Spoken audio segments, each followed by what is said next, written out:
Hello po sa inyong lahat mga ka-crypto. Ako po si Pinoy Crypto Trader at sa video na ito ay atin pong pag-uusapan ang tungkol dito kay Grok. Ayan, Grok token sapagkat ito po ay isang requested na review mula kay ka-crypto rito. Pero bago po tayo magpatuloy ay nais ko lamang po munang bigyang linaw ang aking disclaimer kung saan ang nilalaman po ng video na ito ay hindi po ito isang financial advice. For education and information purposes lamang po ang layunin nito. Maliban po dito ay nais ko na rin pong magbigay babala na wala pong kahit anumang group chat ang Pinoy Crypto Trader. Ayan, check po natin si Grok. Ayan, Grok dito kay CoinMarketCap. At yan, siya po ay nasa ranking na 2,343. Ayan, 2,343. Tinalo po niya ang higit sa 8,833 na ibang mga active cryptocurrencies na nakalista dito kay CoinMarketCap. Yan, pero posible pong inaccurate ang amount na ito. Ayan, nitong nakalipas na 24 oras ay meron po siyang trading volume na nasa 803,439 dollars. Ayan, top 790 po siya sa trading volume dito kay CMC. Ayan, gumagamit po siya ng smart contract na BNB. Ayan, blockchain ni Binance, BEP20. Ayan, meron po silang website dito, Twitter, ayan, at saka Telegram. Yung kanilang ginagamit na Chain Explorer ay ayan, mukhang wala po. Hindi po nakalagay rito. Makakabili po tayo ng $1. Sa $1 ay makakabili po tayo ng ayan, ganyan po kalaki na Grok token. Nasa 111,849.58 na Grok token ang kapalit ng $1. Kaya ayan, napakamura po nito. Ayan, Grok token ay available po siya kay PancakeSwap. Ayan, yung version 2 at saka version 3 ni PancakeSwap. Available din po siya kay OpenOcean, Poloniex, Jupiter, ayan, Unisat. Ayan yung mga balita. About Grok is a meme cryptocurrency. Ayan, meme cryptocurrency token on Binance Smart Chain. Launch on 6/11/2023. Ayan, isa po pala siyang meme coin. Yan, si Grok. Kaya yung parang driving force natin dito ay yung kung may susuporta ba rito. Community po ulit. Kasi yan po yung talagang pinaka-umpisa na foundation ng mga meme cryptocurrency.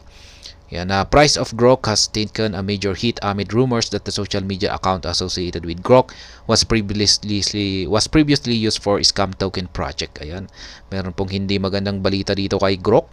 Ginamit daw po pala yung kanilang social media na para sa isang parang may kaugnayan sa isang Grok na scam token. Ayan. The Grok dito naman po the Grok token officially associated with Elon Musk recently launched AI service experienced a volatile rally. Ayan, mukhang dahil sa pagkakaroon ng link na may kaugnayan si Grok kay Elon Musk ay dito raw nagkaroon ng isang rally yung kanyang market price. Ngayon ay binuksan ko po yung kanilang website. Yan, binuksan ko po yung kanilang website at napunta po ako nagbigay po yung aking antivirus dito ng ganitong warning. Sabi po niya, deceptive site. Ayan, MetaMask flagged this site you're trying to visit as potentially deceptive. Attackers may trick you into doing something more dangerous. Ayan, potential threats. Ayan, mukhang fake versions of MetaMask, secret recovery phase. Ayan, malicious. Kaya yan po. Naglabas po ng warning si MetaMask sa kanilang website na ito. Kaya yan, hindi ko po yan bubuksan. Ayan, nandito po tayo sa kanilang X account. Ayan, meron po silang 6,933 na followers. Ayan, Singapore. Ayan, Singapore po sila. Last join ay March 2013. Matagal-tagal na pala yung kanilang account.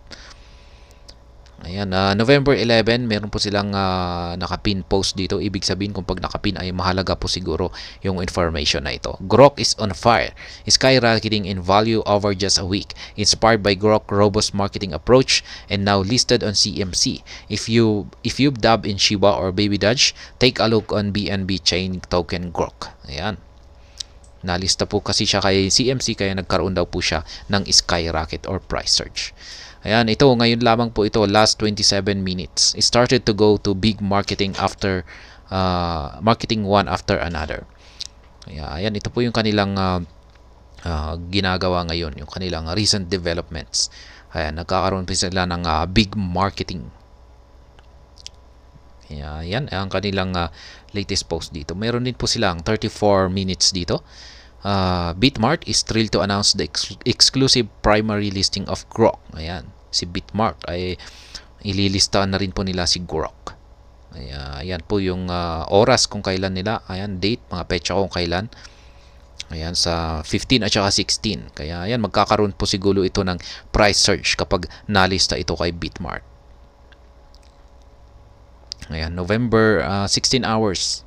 Ayan, ang dami po nilang mga ayan, ito lamang po yung we've met Sanji. Ayan, nakita raw po nila si Sanji. Ayan, sino ba yan si Sanji? Ayan, November 13 na po ito. Ayan, i-check po natin yung kanilang chart. At ayan, nandito po tayo sa kanyang weekly chart time frame. At ayan, dadalawang candlestick lamang po. Bagong lista lamang po siya dito ay Mexi. Ayan, itong November 6. Kaya yan, kulang po tayo sa information, data information dito. Ngayon ay dito naman po tayo sa daily chart time frame. Ayan, nitong November 6 lamang, kung pag ganito po ko yung information natin ay dito sa chart ay talagang wala po tayong gaanong basihan rito. Bilang isang trader ay clueless po tayo kapag ganito lamang yung information na meron tayo rito. Kaya sa ngayon ay wala po tayong ideya kung maganda ba talaga na mag-invest dito or hindi. Yung tanging meron lamang po tayo rito ay yung mga information po dito mula kay CMC. Pero yan, mukhang may hindi po magandang hindi magandang mga nababasa natin dito na information kay Grok token. Tulad na lamang yung ayan, may kinalaman po ito, meron po silang yan, may kaugnayan po sila sa previous scam token project. Kaya yan, parang ginamit po nila yung kanilang may gumamit sa kanilang social media account. Pero yan po yung nangyari. Kaya siguro maraming takot na mag-invest or pumasok dito kay Grok dahil sa parang nasira na siguro yung kanilang pangalan dahil sa kagagawan ng mga scammers. Kaya mukhang medyo ayan, mahihirapan talaga siyang lumago kapag ganyan. At lalong-lalo na at isa po siyang meme na crypto.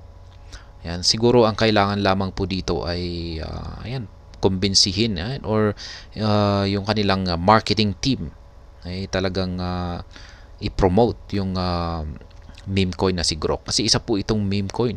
Katulad din po ito nila Pepe, Dogecoin. Yung kailangan talaga rito ay yung taong kung magugustuhan nila. Kung magugustuhan ng mga tao na mag-invest dito kay Grok. Pero kung wala talaga ay wala. Hindi ito lalago kung ayaw talaga ng tao na yan, suportahan ito. Kaya yan po yung mga meme na crypto. Marami po talagang lumalabas na mga meme na crypto. Talagang mahirap pong sabihin kung alin sa kanila yung talagang sasabog. Yan, pero mukhang si Grok ay medyo matagal na po siyang lumabas. Ganyan pa rin, mukhang nanghihina siya. Mukhang mahina talaga. Ayan, siguro ay mahina lamang talaga yung kanilang marketing team. Ayan, sa ngayon ay bilang isang trader ay ayan, hindi ko po mahirap pong sabihin kung maganda ba na mag-invest dito kay Grok, pero masasabi ko po na maghintay na lamang po tayo ng mga ilang buwan pa para maglabas siya ng mga datos, historical data na pwede po nating gamitin na basihan sa kanyang sa kanyang mga price action. Kasi yung price action po yung binabasa natin dito.